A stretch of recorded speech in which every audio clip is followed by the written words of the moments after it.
Welcome to another episode of Scott Reads Comics. Today I'll be covering Marvel Superheroes Volume 2, Number 10, published in the summer of 1992.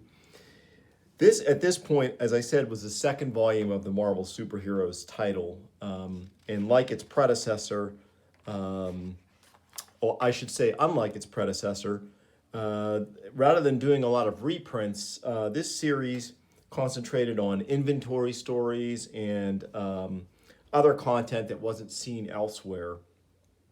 And so it had a little niche, it had a little bit of value in that sense, and you got a lot of book for your money. This is a thick, basically 3 issues worth of comics in one thick volume for $2.50, which wasn't a bad deal back then. This one covers stories featuring Ms. Marvel, Namor, and the Vision and Scarlet Witch. The Namor story I'm not going to spend a ton of time on. That's the middle story. We'll take a quick look at it, but the 2 stories that I'm more interested in, and more specifically the first one, involves Vision and Scarlet Witch, and then we'll take a closer look at the Ms. Marvel story, which is the last one. This issue features a neat cover by Craig Brassfield and Jeff Albrecht, which kind of highlights the characters involved. In the story, we see our friend Sabretooth, who we've talked about on other episodes of the show, here battling Ms. Marvel, Vision and Scarlet Witch, and of course Namor. So let's get into it here. So on our title page, we can see who our creative teams are for the various stories. Vision and Scarlet Witch, The Terror is Bill Mantlo, writer, Mike Mignola, penciler, Armando Gil, inker, Richard Starking's letter, and Bob Sharon, colorist. And remember that name, Armando Gil, because Armando Gil is the inker on the Immortal Avengers Annual number 10, featuring the pencils of Michael Golden. And we're going to see some interesting similarities here between a relatively new Mike Mignola and Michael Golden, who I think may have had some influence on those young Turk creators like Mike Mignola and the Image guys, Jim Lee and Rob Liefeld, and those fellows. Okay, so here we are, chapter 1 of The Terror. We see the Vision. They are in, he's in a cemetery. He starts the story in a cemetery. It's somewhere in New Jersey, Livonia, New Jersey, which is the town, or Leonia, New Jersey, which is the town the Vision and Scarlet Witch are trying to settle into and live a normal life in. Right from the splash page here, we can see just the brilliance of Mignola on display, showing the Vision in his intangible form. And what better place to showcase Mignola's talents than having him draw the Vision in a graveyard? And we're going to see some of those more macabre elements show through in this story. And this just sets a nice tone for us. And right away, I noticed when I opened this story up and started reading just how similar some of the tendencies Mignola had with Armando Gil's inks to Michael Golden's. Just the structure, the facial structure of the Vision, and even the Scarlet Witch are just eerily reminiscent of Golden's work in Avengers Annual 10. And I want to discuss that comic, that Immortal comic, on this show, but not yet. I want to develop, dedicate a whole show to Avengers Annual number 10, and maybe even more than that, and the repercussions of that, and Avengers 200. But just a quick flip through here, we can see the Vision here, rendered by Mignola and Gil, and here by Armando Gil and Michael Golden. So very similar facial structure. And then the same too with the Scarlet Witch. When we get to see the Scarlet Witch here, I can definitely see similarities in the structure of the 2 characters. And I just thought it was nice to sort of, because what better person to be influenced by than Michael Golden, really? And Mignola is one of those artists who definitely has the chops to pull that off, those similarities.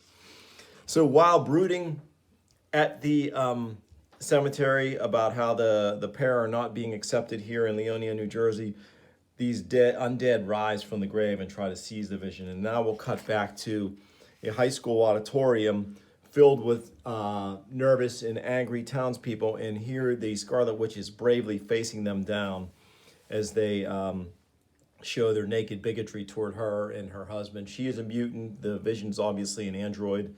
synthetic human. And so they want to live here in this town as normal people, but the townspeople are afraid of the trouble they'll bring.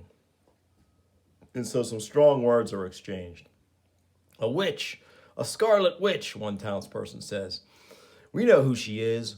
What we want to know is what she and that thing she's married to are doing here. So that's some pretty vile, bigoted words hurled at Scarlet Witch, and she just calmly takes it.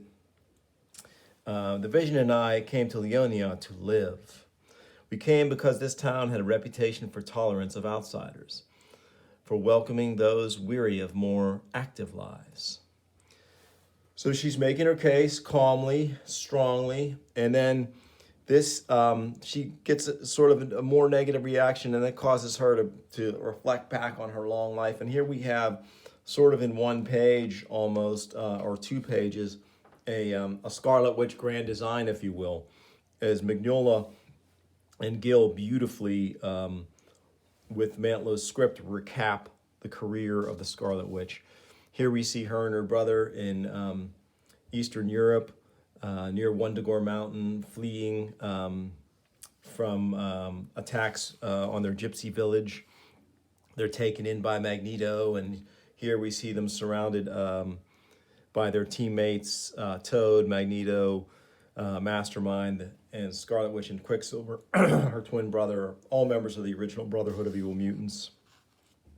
Here they're in battle with the original X-Men. Great shot there. Love how the speed lines for Quicksilver. And I love this. We're going to see this green again. I love this iridescent green and yellow hex effect for Wanda's powers. Pretty cool. And then here we have the two reforming and joining Cap's kooky quartet. Cap, Captain America, Hawkeye, Scarlet Witch, and Quicksilver became the second iteration of the Mighty Avengers. Then the revelation of learning that their true father is actually Magneto. And here, the final aspect of the recap, the final bit of the Scarlet Witch grand design, if you will. We see her reflecting on the various teammates she's had in the Avengers. Giant Man and the Wasp, Black Knight, Thor, of course, Swordsman, Black Widow, Hercules, Iron Man, Hawkeye, who had a love interest with her. Not reciprocated, unrequited, but he was interested in the Scarlet Witch. And then finally finding love in the Vision's arms as a member of the Avengers. She listens to their grievances. She has agreed to listen. So this guy here wants an investigation. He's shouting all sorts of aggressive stuff. This guy, I think, who earlier had some aggressive stuff to say. Oh, no, that was a different guy. And he is confronted by a member of the town who's friendly to the cause of the Vision and Scarlet Witch.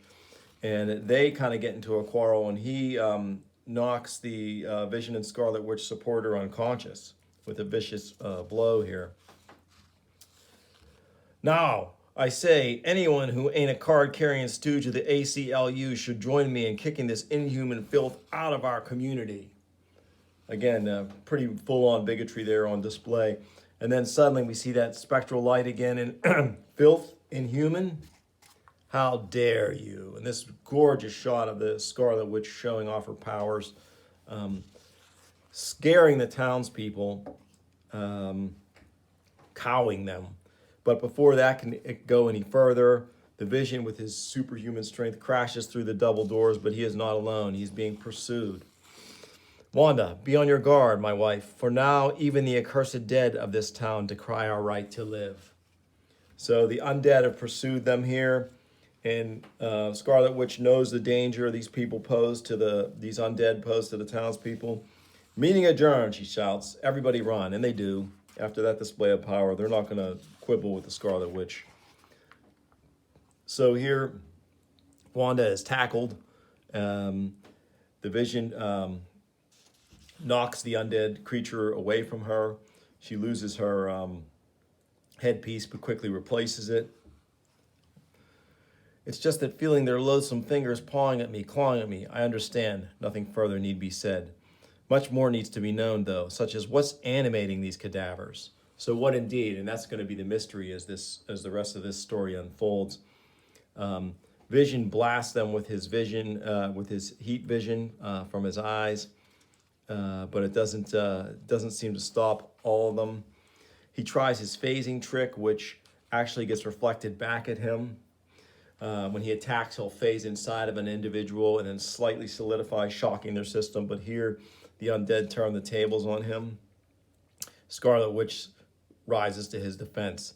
She hears him cry. She sees him fall. And again, great use of the power effects there with the colors by Bob Sharon. Great colors on this issue too. And I think this is flexographic printing, and this is an example of how flexographic printing actually worked well. And oftentimes it was a disaster for Marvel around this time period, but I think maybe by this time they might have worked out some of the kinks because it's working here. This is an awesome panel, our series of panels here where Scarlet Witch shows just how powerful she can be.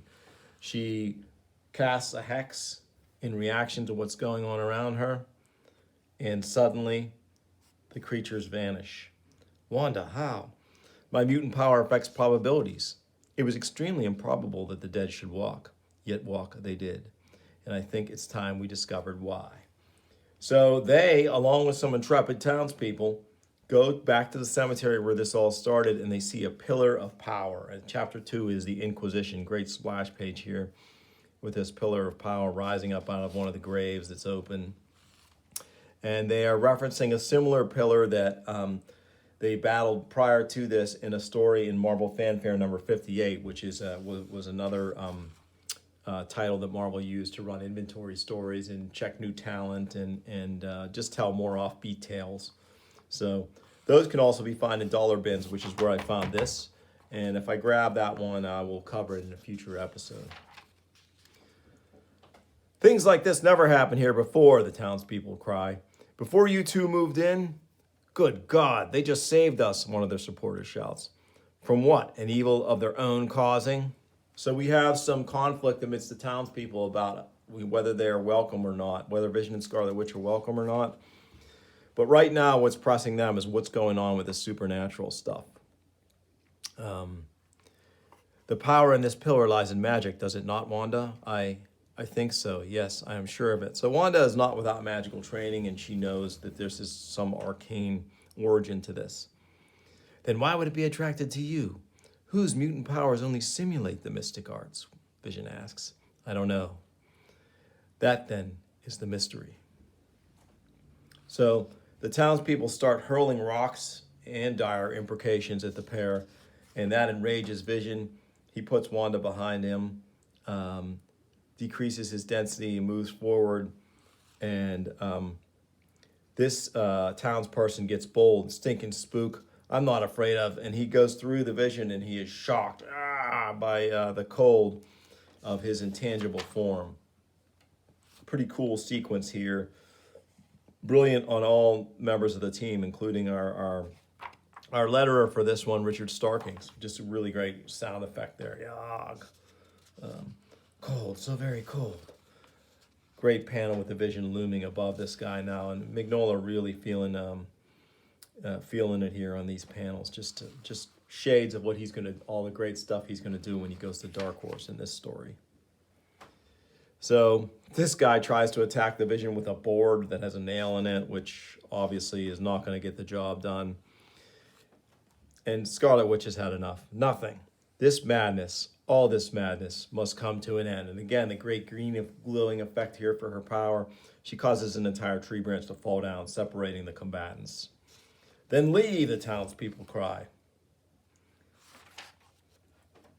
And here, in this beautiful three-quarter page layout, the Scarlet Witch recounts how witches of all kinds have been hunted wrongly over the years. And this beautiful panel, again, taking advantage of all of Mignola's macabre skill, recounts the horror of the Salem witch trials and the hunting of witches that also went on in Europe. Witches, you called us? Well, by your definition, I suppose I am a witch. It was our powers that cursed us, powers that could have brought blessings to all humankind. But frightened fanatics like you turned that power into a curse and condemned us to unspeakable suffering and death. So she's, of course, referring to the Inquisition and all the terrible things that went on in Europe. And then that sort of thinking followed to the New World as well. Great shot here of this forced confession over what looks like a Bible. Just really cool stuff. And on this next page, we have an awesome sequence here. The pillar of power shapes begin to take form in it. They are silent. Has she reached them? If so, why do they stare at her with such horror in their eyes? Why do they draw back from her, as if at the sight of some unimaginable evil, because which they are afraid to face the inquisitors? So this is just a gorgeous full-page shot here of Scarlet Witch turning and looking at all this evil that is coming out of this pillar that's rising out of the ground, this pillar of dark energy. Why they should be afraid is something of a mystery, however, since it was their hate which summoned us forth. So we can see here that it is actually not the Vision and the Scarlet Witch that are responsible, but the hatred and bigotry of the townspeople which has summoned this evil. But now it's up to the Vision and the Scarlet Witch to dispel it. That's it, Vision. That's always been it. It wasn't me who attracted evil to this town. No, the evil is inherent in any community that harbors prejudice. So while the two are unhappy at the welcome wagon or lack thereof they are receiving, they do use their powers and heroism to try and exorcise this evil from the town. And so Vision here using his android powers, blasting at the apparitions with his eye beams, and the Scarlet Witch using her combination of mutant hex and magic to do the same. No, my darling, only to save even those who would destroy us, but love them, never. So they'll save them, but they don't have to like them. And these pages here, there's no dialogue, and I think Mantlo does a great job by just leaving out any dialogue or captions and letting the art tell the story here. It's an amazing one where you see the townspeople menaced in the cemetery by these apparitions, while the Vision and the Scarlet Witch heroically battle them and eventually banish them. I love, again, that we see the continuing thread of that green effect of the Scarlet Witch's powers. One last shot in by the Vision, and finally the pillar of power is closed and a giant mound now covers the open grave where it was emanating from. Oh, Vision, take me. Where shall I take you, Wanda? Home? Home? Where is our home, Vision? Tell me that. Where in the name of heaven is our home? The end. So this was pretty bleak, but really an awesome story. No easy answers for them, facing this open, naked prejudice. And they are heroes nonetheless, and hopefully they will find peace here. Next story is Namor. I won't take no for an answer. It's a fun little story, not really, I think, worth covering in depth here. I'm just going to page through it quickly. Writer is Barry Dutter. Patrick Archibald is the penciler. Andrew Pepoy is the inker. Clem Robbins is the letterer. And Mike Rockwitz is the colorist. On this team, I really only know the work of Mike Rockwitz and Andrew Pepoy. The other folks aren't really very well known to me. But it's good. I mean, it's good, solid Marvel House style storytelling. We get the Rhino. So obviously we're going to have a Rhino Namor showdown. This is when Namor, I think John Byrne was doing a new Namor title where Namor was a corporate raider type trying to get back at the polluters and poisoners by beating them to their own game. And he runs into this other corporate raider type, and this guy's got the Rhino working for him, so he tries to use the Rhino to get at Namor. And they have a bit of a brawl, although Namor's been out of the water too long, but Rhino foolishly beards Namor in his own den, and Namor's got like a pool ready, so he dives in and then springs out energized and proceeds to KO the Rhino. Eventually, he gets the better of this guy through some trickeration, as we see a female version of Tiger Shark, which is probably the most visually interesting thing in this story, is this cool, I've known Tiger Shark is one of the most striking costumes and a cool villain. But this female version, who is this? Well, it turns out that she is actually Namor's cousin, Namorita, doing a pretty good job at showing off Tiger Shark's power set here with her own powers. And they trick this guy, and he winds up in jail. Still scheming, though. So that was that Namor story. Fun story. Pretty standard fare. So here we've got, this is, I don't know this signature, but I wonder if this is Howard Chaykin. This looks like a Howard Chaykin Wolverine. I'm not sure if this was in the inventory and this is where they chose to print it, but if I had to guess, I'd say it's Howard Chaykin, but it's tough to tell really on this one. This is another one that I can't find a signature on. It's a nice piece. It does remind me a little bit of like a Steve Rude. It's got that kind of classic look to it. But yeah, it's a great classic FF battling Kree Sentry. And this is J.H. Williams, Dr. Doom piece, obviously on his castle, maybe in Latveria. And looking very commanding and menacing.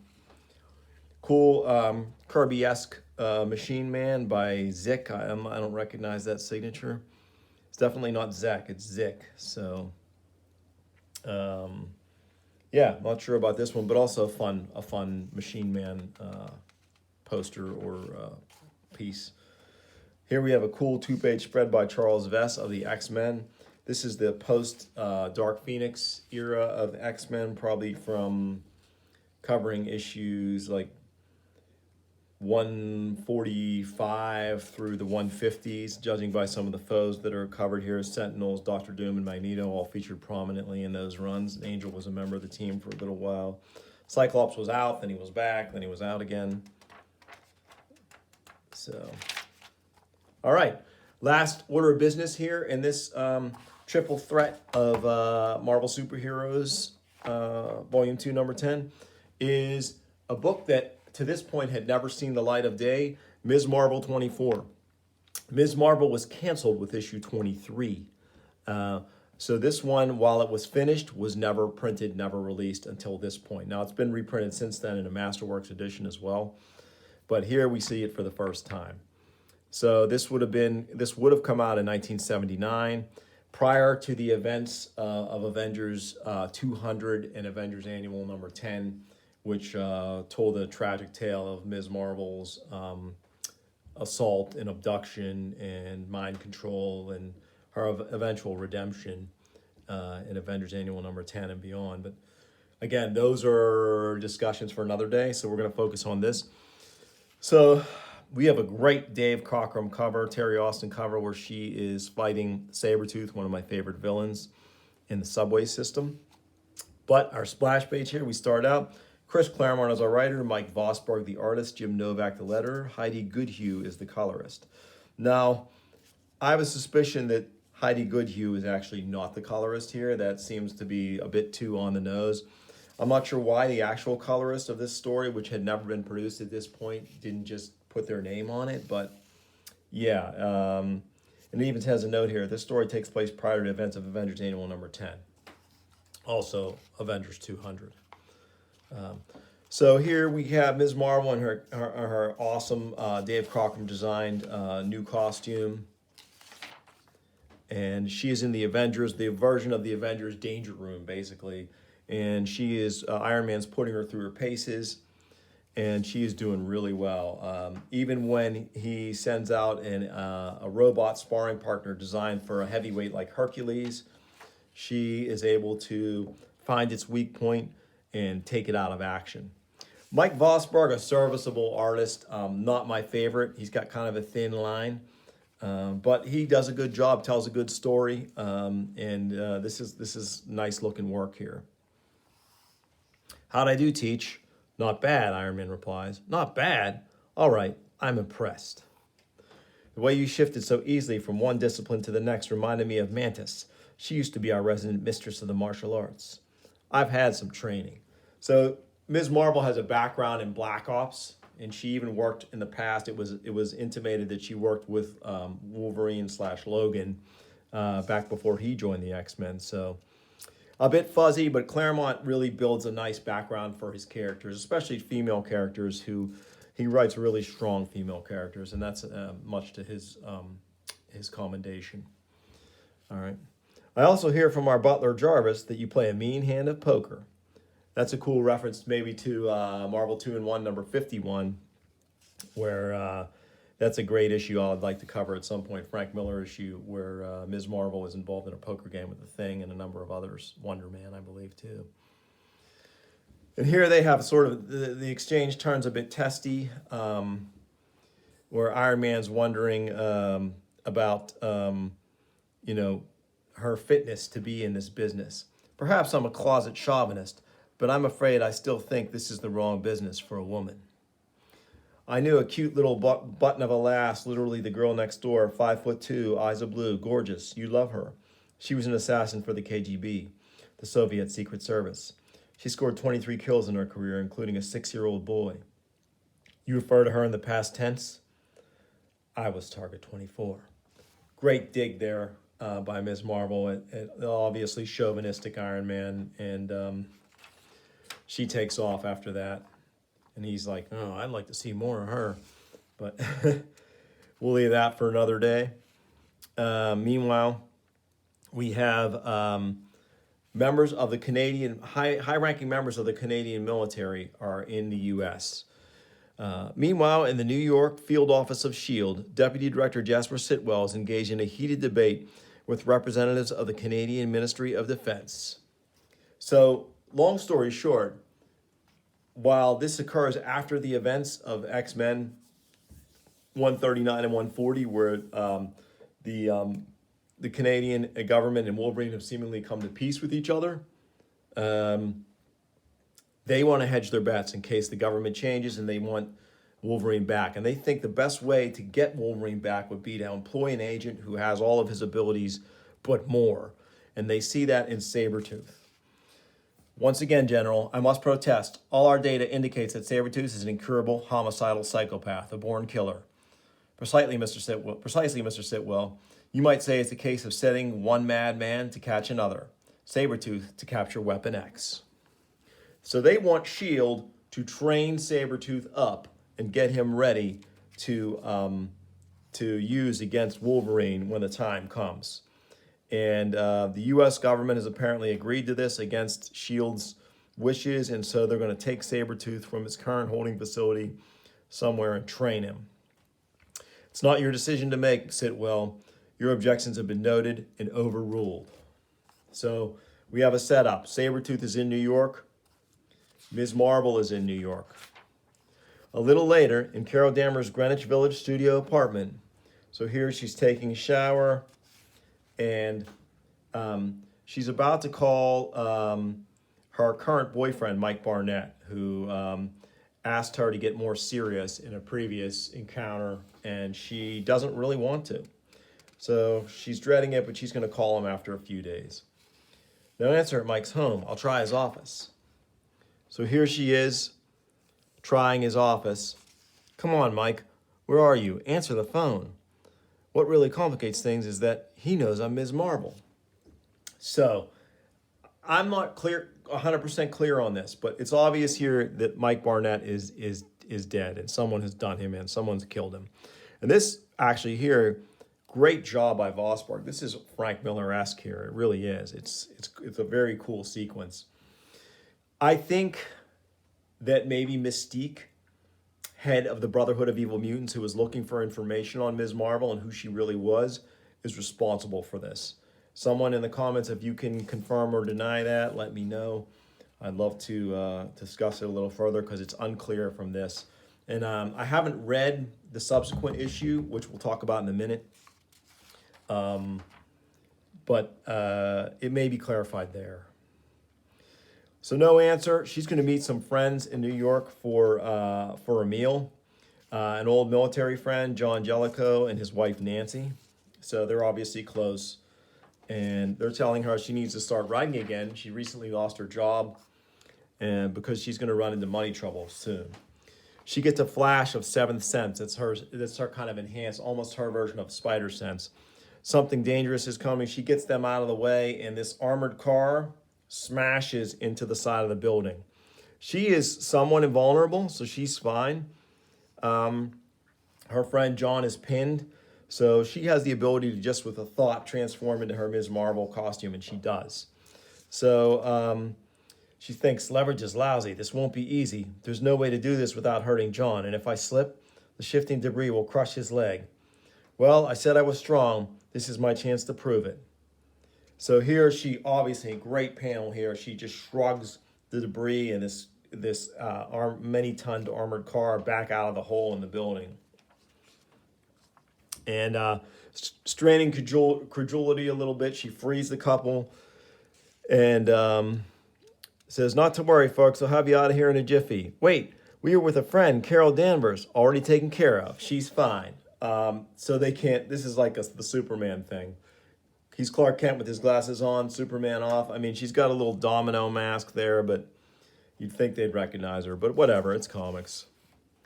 So she comes out, wants to know who's responsible. They say it's this crazy guy who ran into the subway. Well, we got a good idea who it is, and yes, here he is. So there he is. Wait a minute, I recognize him from an old FBI security file. That's Sabretooth. So she knows what she's getting into here. She charges him. They fight.